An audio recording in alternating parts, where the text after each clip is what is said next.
Mike, welcome to the LPOG podcast, Love, Peace, Oolichan. Thank you for coming here. Thank you for having me. In studio. We were chatting National Indigenous Peoples Day. Maybe first, if you just want to introduce yourself to our loyal YouTube following. Why Simgigat Sagamhanach Gubu Wilson Gatsamils Dawayu Gingola Dawatku Samils Dibrehku Terrace Zagan. My name is Mike Dangeli. I'm of the Nisga'a, Tsimshian, Tlingit, and Siksawit nations. I'm from Gingolis, as well as Metlakatla, Alaska, and I'm of the Beaver Clan. Awesome. And we got you wearing this sweet CFNR shirt today. Maybe if you just want to hold up the shirt that you were wearing so we can plug the information. And awesome. So this is so my wife and is part of the Limium Gelikyo Somalia language program of Kitsim Kalem. Of course, it's green. So what we actually have on there is a design I did. The protocol speech of calling out our chiefs and matriarchs, and on the back I did that little logo on there as well. So I was going to sport that, but green screen. Yeah, we're not actually floating up in space right now, where we're not in the clouds. There's a green screen behind here. We can see it, but you know. Yes, I get it. you got like mountains and streams and stuff. Yeah. Maybe we got totem poles and a longhouse behind us. There we go. Yeah, we got some work for that. Thinking like an Indian. Good look on that one there, Rob. So how have you been holding up the past couple of months? Because times are, well, they're different, Mike. They're definitely super different. Well, you have kids too, and we have he's just turned 8 months old, and you know I stopped working at Noxagilikyo, the school in Kitsim Kalem, because my wife went on maternity leave, and I really, I have two other sons. I have a 28-year-old and a 22-year-old, Michael and Nick. And I was in the service, and their moms and I didn't quite work out. And so I missed parts of them growing up, just because I was overseas and what have you. And I'm really enjoying everything from him screaming and crying because he's teething, to the point where now he's starting to assist walk. And I just absolutely love all of that. I love being a dad. He's getting into my favorite time, which is toddler age, when they start walking around, questioning everything. He's drumming now. I mean, it's amazing. At 8 months, he's keeping a beat. And I'm like, as a drummer and singer, I'm like, you're a dad, right? You get super proud. Yeah. So, with that, it's been a challenge. With everything else, I mean, it's been a challenge. With that, that's been the saving grace of being at home and stuck indoors in quarantine like everybody. But the challenge of not being able to do some of the work that my wife and I have done for a long time and performing. We actually were supposed to be gone for most of all of March and part of April, doing work in Alaska and Banff. And we were scheduled to go to all these different conferences and give talks and do all these different work. But with COVID, it like literally our calendar went from being completely blacked out to, every day open. Yeah.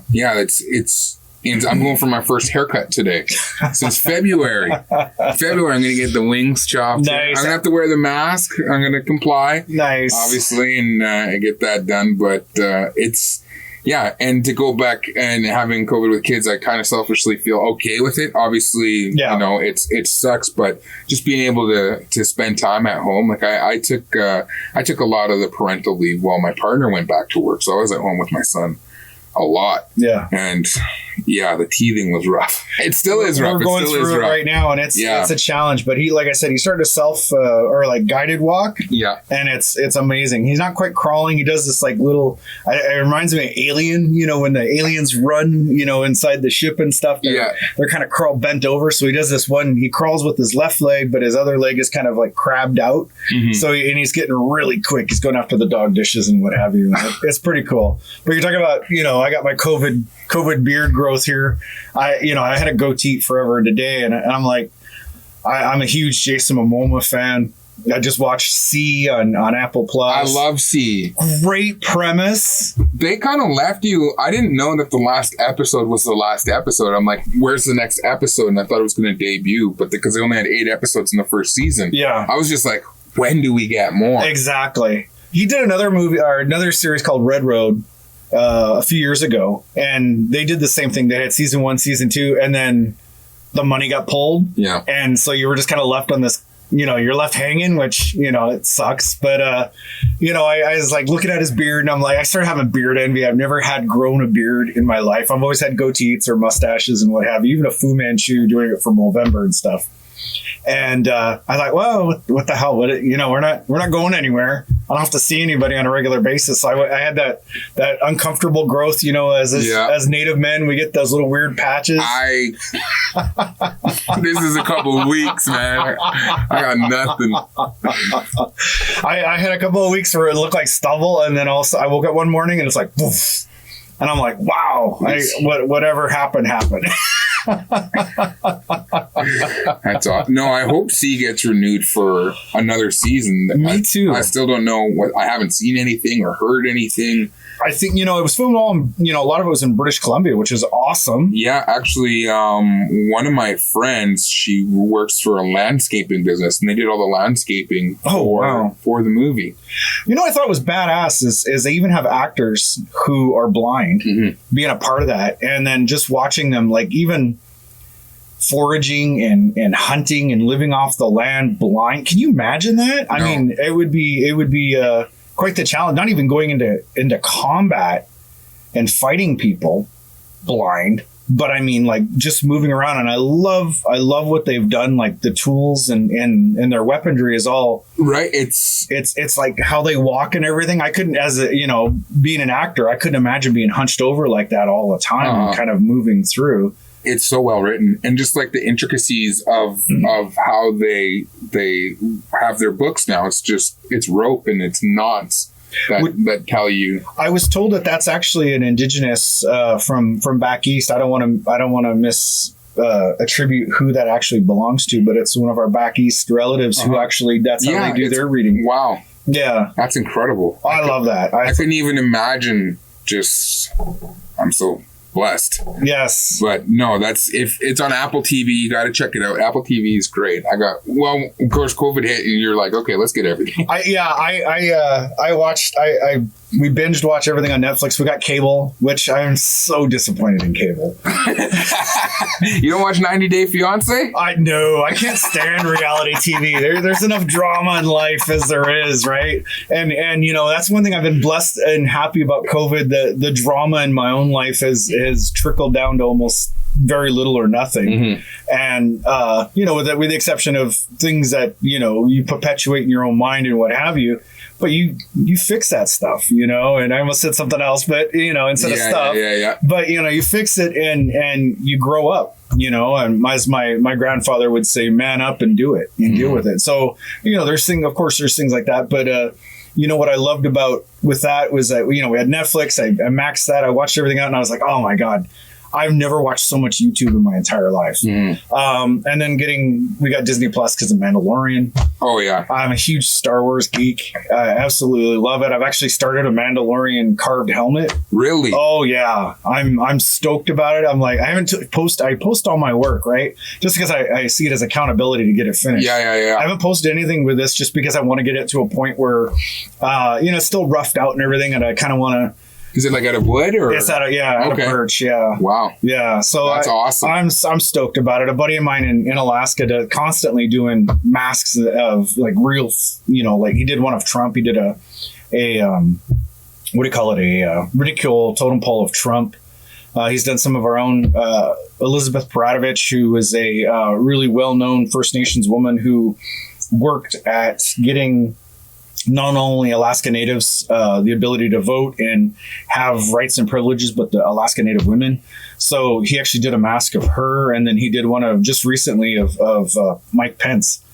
And oh God, he's making fun of him big time. His name's Tommy Joseph. Amazing Tlingit Carver. Really? Yeah. You have to check him out. Check out the socials. Maybe we could post a link below.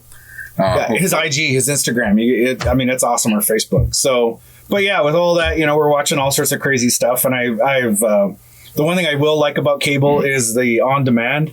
And I've never watched one episode of Game of Thrones. So I just started it. Oh, sorry. Sorry about that. I do that too. Sometimes when I say seriously, my watch just chimes in. I'm just like, stop talking. So I just started watching Game of Thrones. And what season are you on? I'm on season 1. I'm on like episode 5. And it's about to get real. I'm impressed. I have a really hard time watching, and this is because I attribute all the way back to The Sopranos, because I would be carving and then I'm like, oh crap, Sopranos is going to be on. So I'd like book it on from my studio in Vancouver to where I lived, just on the outskirts near Burnaby.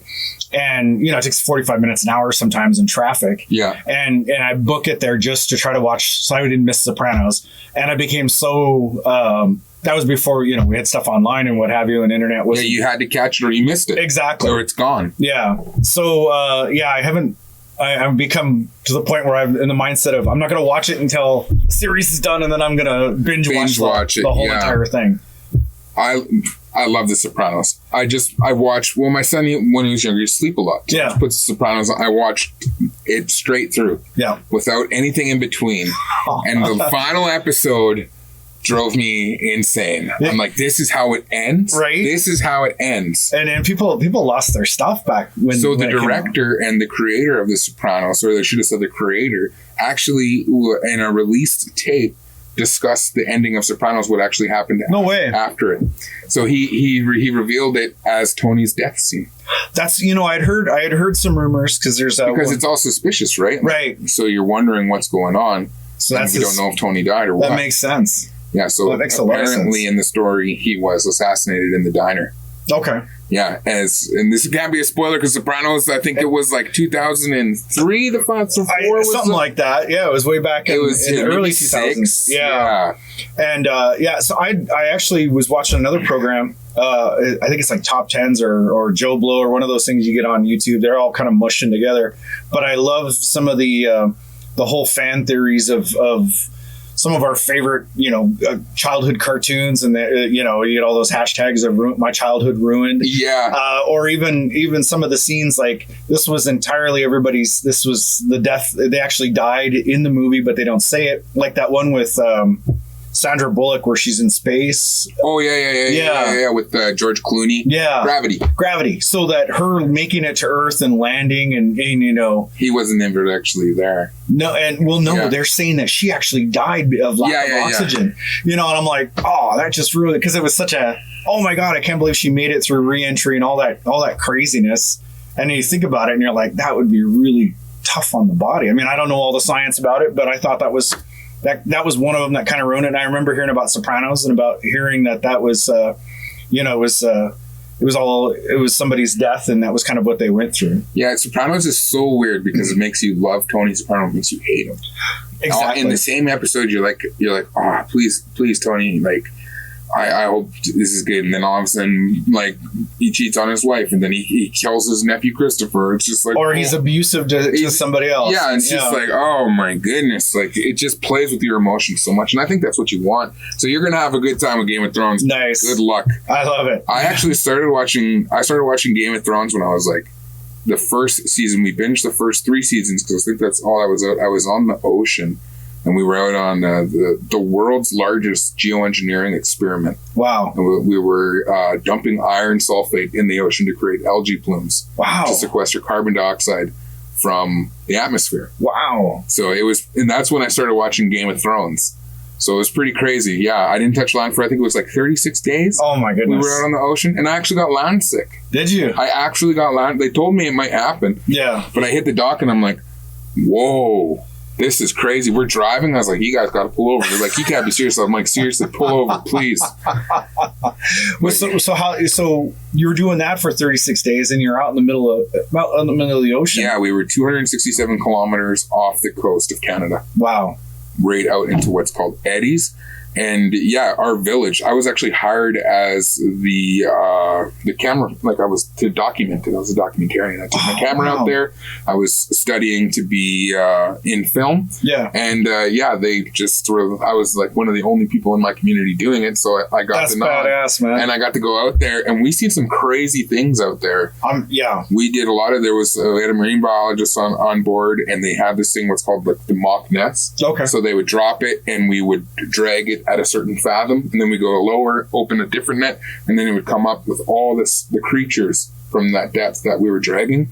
We seen luminescent jellyfish. We seen the fish with the big teeth and the thing on top. Yeah. Then we seen the ones that are like shaped like golf balls, but they have droopy eyes and a droopy face, and it was just like tiny. Wow. And we just got to see, and it was just what an experience. It was an experience of a lifetime. I spent some time halibutting and longlining out in the Gulf of Alaska. I grew up in Southeast Alaska, and of course, it's almost similar conditions to Haida Gwaii because they're geographically. Yeah. So yeah, I've experienced a little bit of that as well. Okay, so it's same ocean. Yeah. But I spent a lot of time in the Nass and Skeena rivers fishing along there growing up in Southeast Alaska through the Panhandle, and I didn't do any like massive open. We did a little bit of open water, but that was just kind of, we'd skate over, get really close to the Canadian border, or when I was on the Canadian side, going really close to the American side. Yeah. And that was just growing up doing that. And then I went out on the Gulf, and this is after I did my first tour in Somalia, and dealing with all of that, and taking some time off, and I thought, well, I'll go. I thought doing something that I grew up loving doing.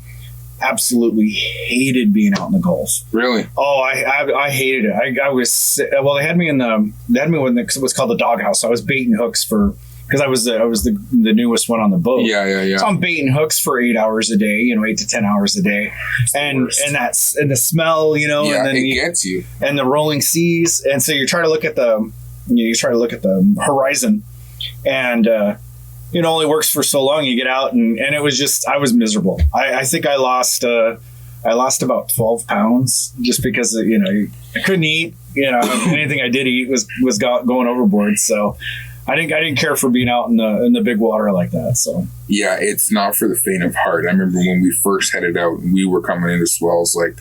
There was like 9, 12-meter swells, and those are like houses. Yes. There's like houses moving by you, and you're just climbing up. You're going, and there's no getting away from it. What size boat were you on? It was a 68-foot Black Cotter. Okay. The Ocean Pearl, shout out to the Ocean Pearl, is probably still out there doing good work. Nice. I was on something similar, and you look at those swells, and you're when you're in the dock or what have you, you're in the water.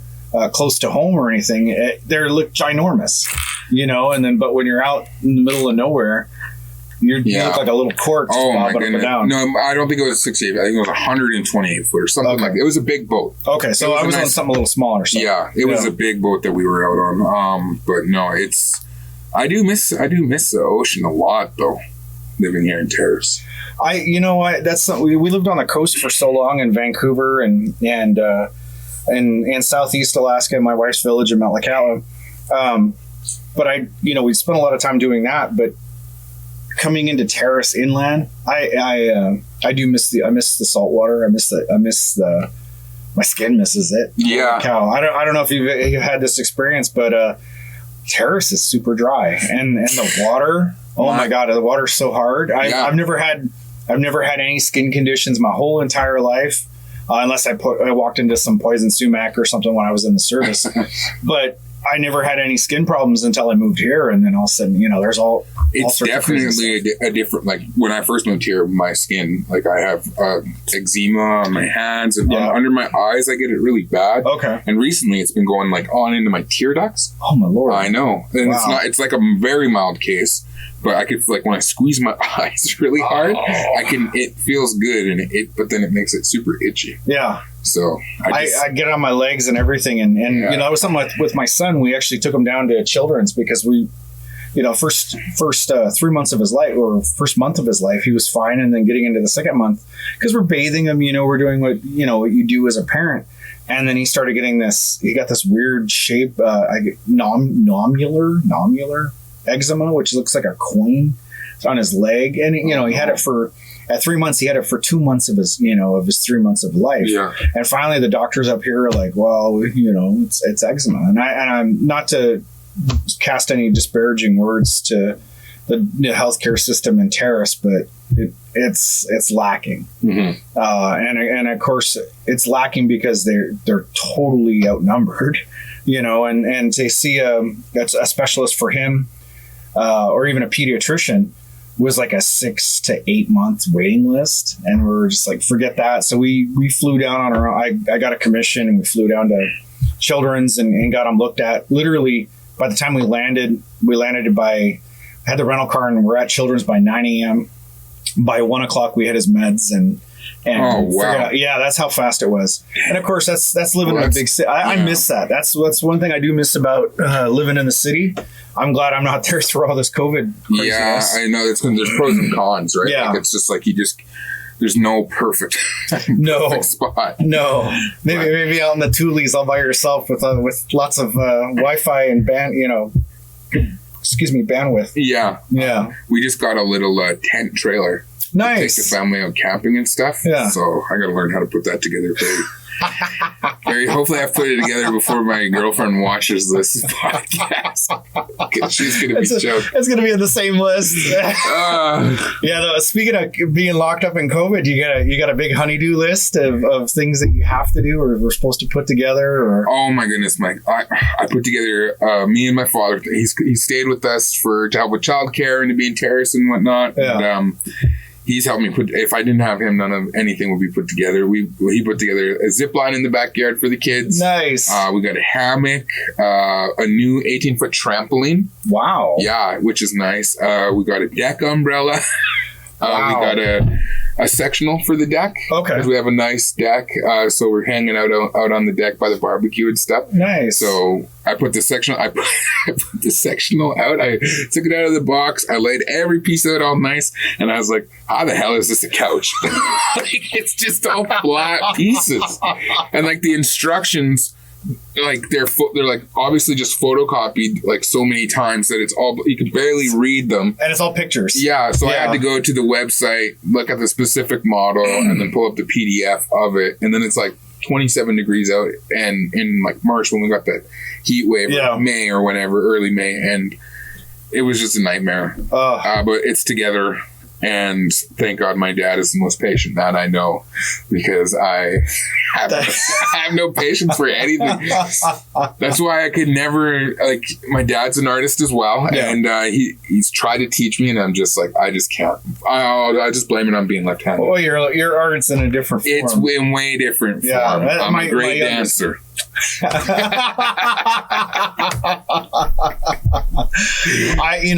With us, just before everything hit, I had both my sons, and thank God, because I was working at the school almost full time. I'm doing that totem pole for the murdered and missing women. Mm-hmm. I had commissions at the same time, and then my wife was so close to having a baby. Through August, September, October when we finally had them. But I was so grateful I had both my boys, because they're both, and my son's girlfriend were all staying with us. And then my sister-in-law came in. I was really grateful for all of that.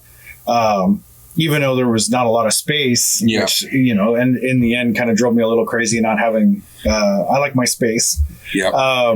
But it was nice having that, because they helped put everything together. They helped get everything put together. They helped with the nursery and all that other stuff. Wow. So I was grateful for that. But during COVID, I found this love of cooking, which I would cook just to survive. Kind of a lot of brown, because I grew up cooking on the boat. I ate a lot of boat food, so not a lot of nitrates. Yeah, a lot of hot dogs. A lot of canned stuff. A lot of brown things with lots of gravy. Mm-hmm. Rice and whatever kind of meat, and so. I've actually started venturing out and making some pretty crazy stuff. I just look up recipes online, and I love my Instapot. I don't know if you. You got the Instapot. Oh gosh, man! I don't know what I did with on time. Exactly. Yeah. Exactly. I would crock pot everything. Yep. If I wanted to make stuff like chilies and what have you, but I'm blown away with what you can make inside that Instapot. I mean, you make anything. I have not adventured into the Instapot yet. You gotta try it. I probably will now. like when you were talking about cable, I was like, well, the only thing I watch on cable is, other than horrible reality TV shows, is the Food Network. I'm obsessed with. I'm actually coming soon. This is the first episode of Recipes, hopefully airing July 30th. Nice. I think will be the first episode. Is that you're gonna have your hot dog stand on there? Yeah, it will be featured because I'll be cooking stuff on it. But yeah, I'm also gonna have a hot dog stand coming soon. My cousin's place coming soon as well. That's badass. And I've just always loved the togetherness that cooking brings. Yeah, you know what I mean. Oh, I love feeding. Not only do I love feeding myself, which is very obvious, but I love feeding people. I don't know what it is. I just come from a culture where you're never invited for dinner. You just show up and eat. Exactly. You know what I mean? Sit down. You don't have to ask. And yeah, you never ask, why are you cooking so much? Yeah, exactly. My girlfriend's like, why are you cooking so much? I'm like, I don't know. This is a lot. I grew up in the village, man. Yeah, dude. You never know who's going to show up. We could freeze some. Exactly. Have it for later on this week. I do a lot of, I watch a lot of cooking programs. I really loved Anthony Bourdain. Oh, I was really choked to when he passed, because he was a douchebag. Yep. He's a bit of an a-hole. He was definitely an a-hole. But he seemed like he could have been my kind of a-hole. Yeah, he was genuine about it. And he appreciated what was already there. Yeah. Not what was brought in. You know what I mean? And I always just like, me coming from Haida and being First Nations cuisine has never really been featured at the forefront of anything. Yeah. And unfortunately, people think of like, say, Indian tacos or bannock or fry bread as like that's our claim to fame right now. And it's so... But fried bread isn't. It's not ours. It's not ours traditionally. No, it's survivalist food. You know what I mean? Like that's what we were given as provisions to survive. Like to commodity foods. And it was also part of a tactic to starve us and malnourish us. Yeah. And it happens to just taste delicious when you put cinnamon sugar on it. Oh my God, our syrup. Oh yeah, the Rogers corn syrup. You got to get the thick syrup. You're not an Aunt Jemima syrup fan. No. Now we're gonna segue into something else. But with all of that, and there's one particular chef who used to have a place in Vancouver, Dolly Watts. She had Lilligit Feast House. She's Gixan, and she actually won Iron Chef BC. Oh wait, how do I not know this? Look up Dolly Watts. She's an older gal. I would say she's since retired, and unfortunately it sold out. And I'm trying to remember who owns Salmon and Bannock now. Inez Cook. Inez, yes. Inez is she's got an amazing vision for hers, for her restaurant. I've eaten there a couple times, and it's quite good because it's this pan. And I'm not a really fan of anything pan Indianism or pan First Nations or whatever you want to call it, whatever the nomenclature is for it. But her and her chefs do an amazing job of taking things from the East Coast all the way to the West Coast. Yeah. And they had great food. But that was something I appreciate about Dolly, is that she would do everything, she did everything West Coast. And that's because she was Gixan. Yeah. She's Gixan. So I totally love that. And that was something that was in Vancouver for a long time. You get a chance to look her up, but she told me she was Iron Chef to BC. So what cable provider do you have? Is it TELUS? Okay, so TELUS, this is good news for you because on channel 707 right now, they have a free preview of all these different documentaries, and it's from TELUS, like the Story Hub TELUS. Okay, right. It's called Red Chef Rising. And it's about different chefs in Indigenous cuisine all over Canada. Nice. And they actually visited Gingol. Oh, really? Yeah. Awesome. So they went. I'm going to check that out. Red Chef Rising. But they did not say Gingol. Oh, they probably butchered the hell out of it. It is. I cringed when I heard the chef say it. Because it's actually the title Prince Rupert, but they go up to Gingol and they partake in. And other than the name, he does it justice, and it looks super delicious, and like all the food. And yeah, you definitely got to check that out. When we were part of this thing in Manitoba a few years ago, well, a lot longer than that. We performed out there, and then they had the Wolfman out there. Yeah, Cooking with Wolfman. Yeah, I used to wake up early to watch that. Yeah, when I was a kid. Yeah, great program. Although, just between you and I'm not a fan of his bannock. Really? You ate his bandit? I did, because he was brought in and he kind of made all the food for all of us that were performing out there. We were doing a couple shows a day. Great trip, great experience for us and our dancers, and just kind of showing West Coast culture, which we've had an awesome time kind of doing that all over the world, and just representing our people. Mm-hmm. Yeah. No, again, that's why I want to do recipes, to kind of just show like things that we actually eat, and it doesn't have to be necessarily the best recipe. It just has to be recipes from the res. I love that. You know what I mean? Because I always have this conversation with my friends, and I'm glad you're here and I thought of this right now. But when have you ever had hamburger chow mein? Like, oh yeah, I make it. Yeah. Right? So, for lack of a better term, I've never met a Caucasian friend or a white friend who's had hamburger chow mein when there was no Indigenous people around, or have never had it or heard of it. So what about Indian fried rice? What's that one? Okay, so there's the res one, and then there's one that it reminds me of Malakala. Okay. So the Indian fried rice, kind of the res east side or whatever poor section of town. It's bacon. It's hot dogs. If you have corn, throw a little bit of that, and rice and egg, and you just mix it all up, cook it that way. So I've had that, but with bologna and bacon. Oh yeah, you can't go bad with. Yeah, the homie. I have a friend named Bradford. He cooked it up for me the first time when we were teenagers. Nice. So yeah, that's that was my go-to forever, and I made that all the time. There's another one I make. I get seaweed that's been frozen. So instead of drying it out in our cakes like we do, or smashing it up, I just kind of roll it up and freeze it, and then I'll slice it really thin.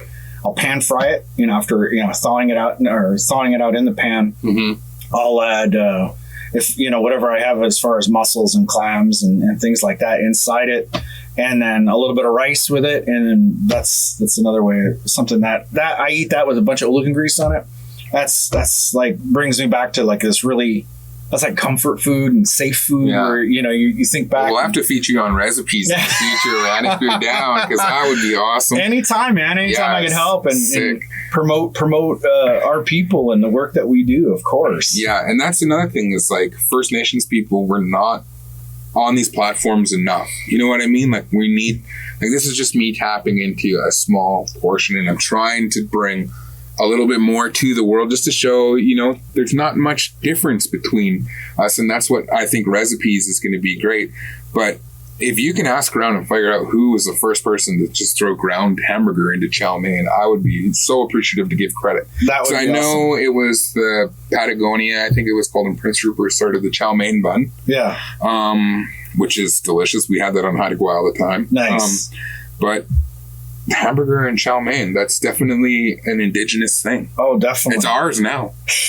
We're claiming it. That's right. Along with soy sauce. Yeah. This podcast has been sponsored by China Lily.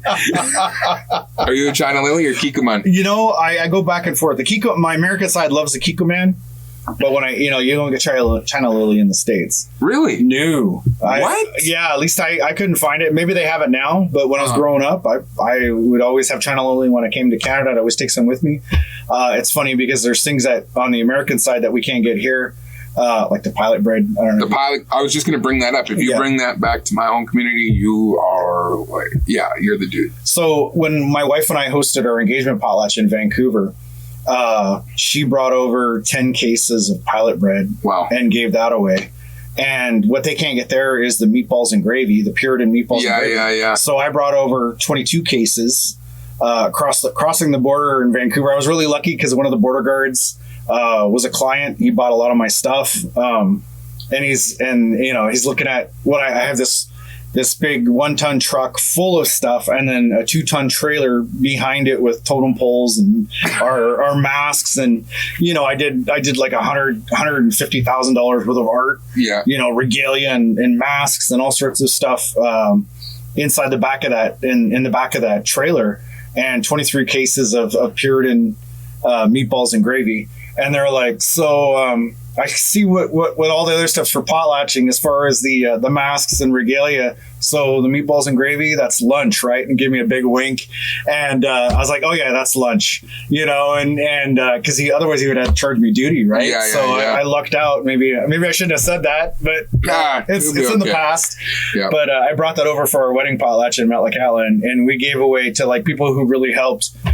We give them a case and giving that away is like how we give away pilot bread on this side. Yeah. Okay. Getting that meatballs That's and cool gravy. To hear. Oh, yeah. No, I grew up with meatballs and gravy. You put it on white rice. Yeah. And then you mix it up and you eat it. That's dinner. That is dinner. and I've had that many a time. My wife can't stand it. She's like, why are you eating this? Because I grew up on the boat. That's why. Yeah.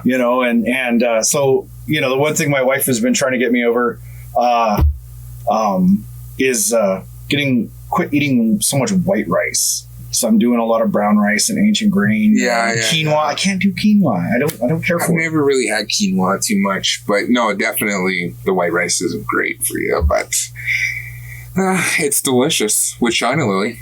I should state that I'm a kikkoman guy. I always have to have really. I'll grab China Lily if it's in front of me, but I'm a kikkoman. Nice. I don't know why or how the switch happened, but it happened. It happened really quick. So no, that's cool. The meatballs and gravy. And, it was pretty awesome. Chips, bring some ketchup chips. Yeah, they love that. And then what's the other one? I keep calling it the French. Of course, I'm butchering it in French, and I do that on purpose because colonization's done a number on our language, but I always butcher French. Yeah. And I do it all the time. People think I'm just mispronouncing it or whatever. Soda mousse, cream soda. Soda. Oh, they don't get cream soda there? Oh, it's clear cream soda. It's not the pink. It's not the pink stuff. It's not the pink stuff. Yeah, so they love the pink stuff. Yeah. And then my nephew was all excited because I found the alcoholic one and brought that over, and he was just like, "Oh my god, this is the best," And so anyway, soda mousse. Yeah. I would end of performances. I would thank people in the language, in every indigenous language that I could remember at that time.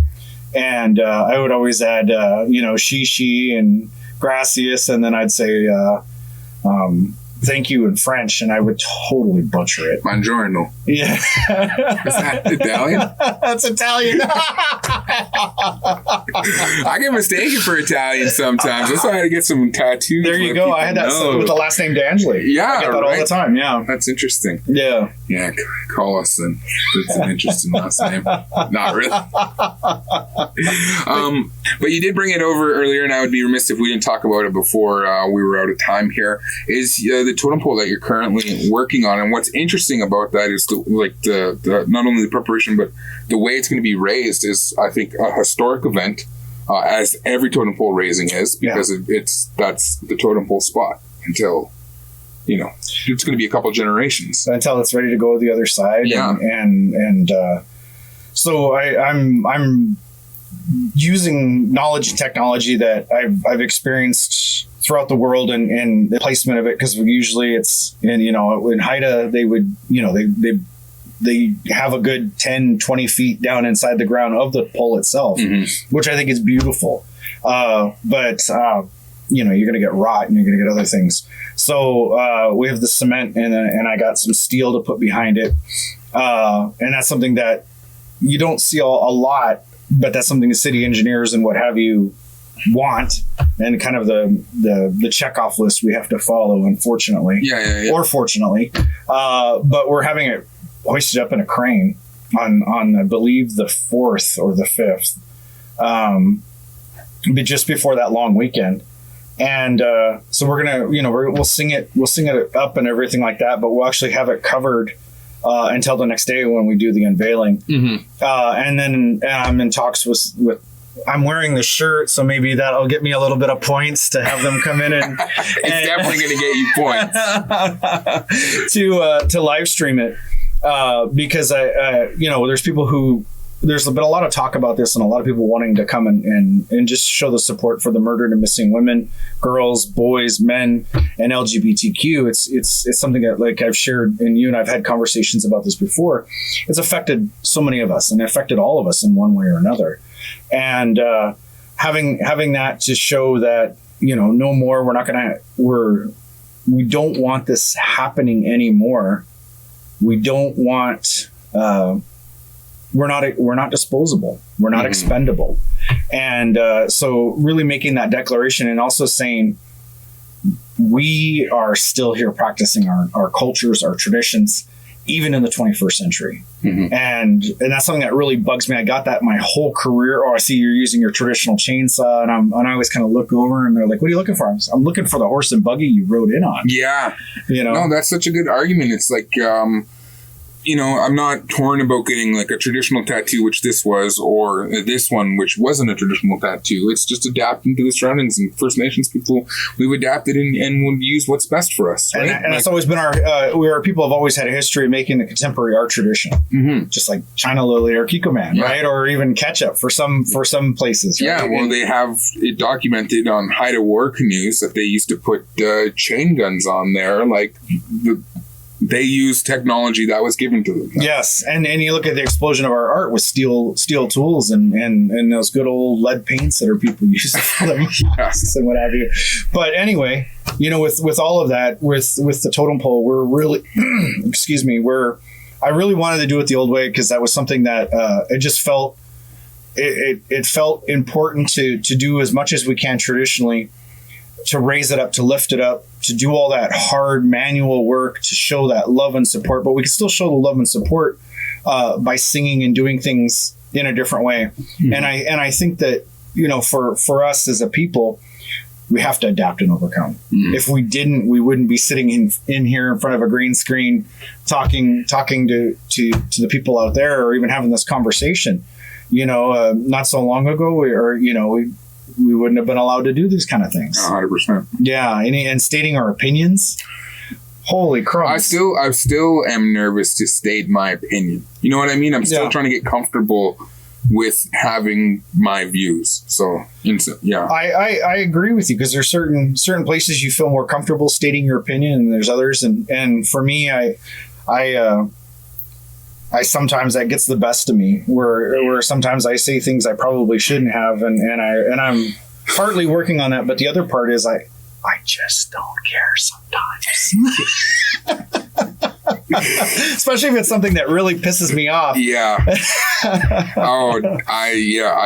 I've been letting it loose a little bit more. I appreciate that. I really do, because it's people like yourself who are out there and in the media and doing things that are like, this is, I wish I could say what I want to say. Yeah. But you get the point.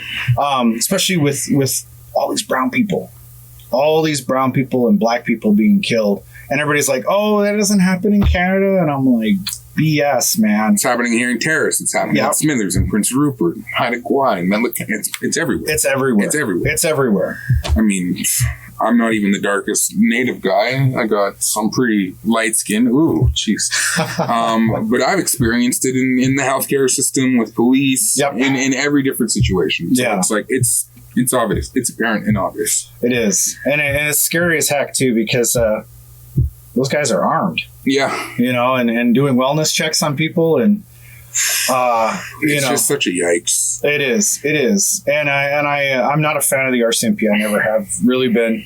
I understand the work that they do. I understand the difficulties, as I'm a former serviceman, so I understand that. But you're not in a combat zone.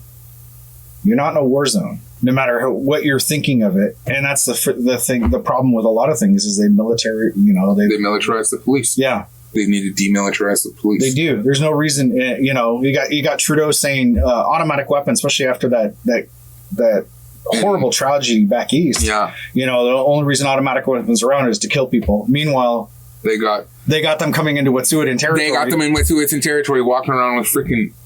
That just seems. The rhetoric. It's terrible. It's unbelievable. I don't know if you saw the.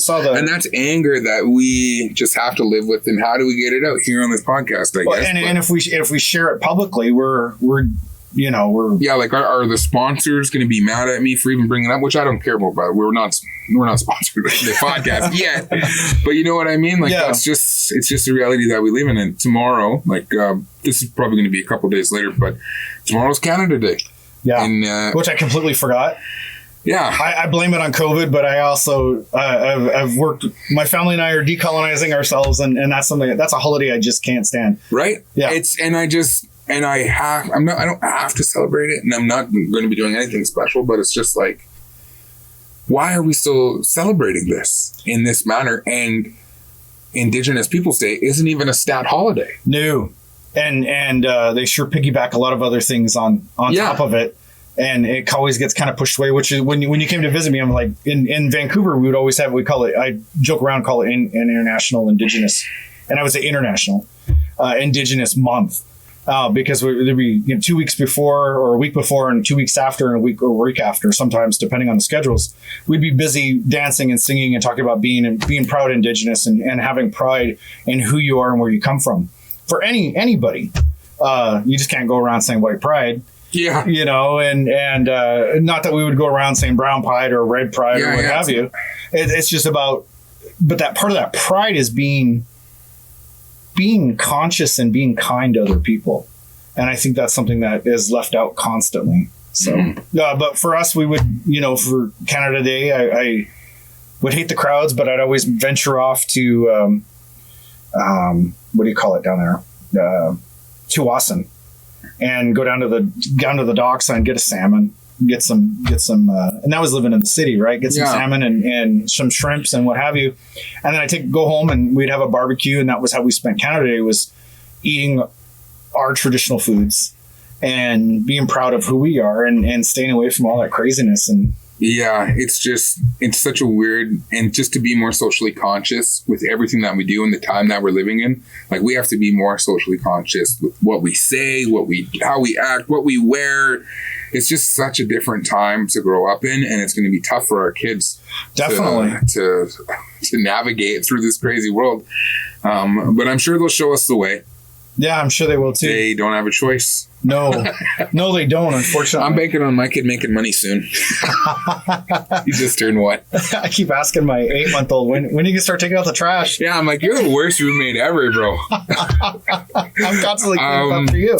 But maybe just to end things off, you're doing the Totem Pole raising coming up very soon, September, and it's going to be virtual. Yes. So people can check it out online. They can check it out online. And we'll have information for that in the future as to where it's going to be online. But Mike, I just want to thank you. I don't want to take up too much of your time. We definitely want to have you back, because I feel like we just scratched the surface. I appreciate this, man. We could talk about.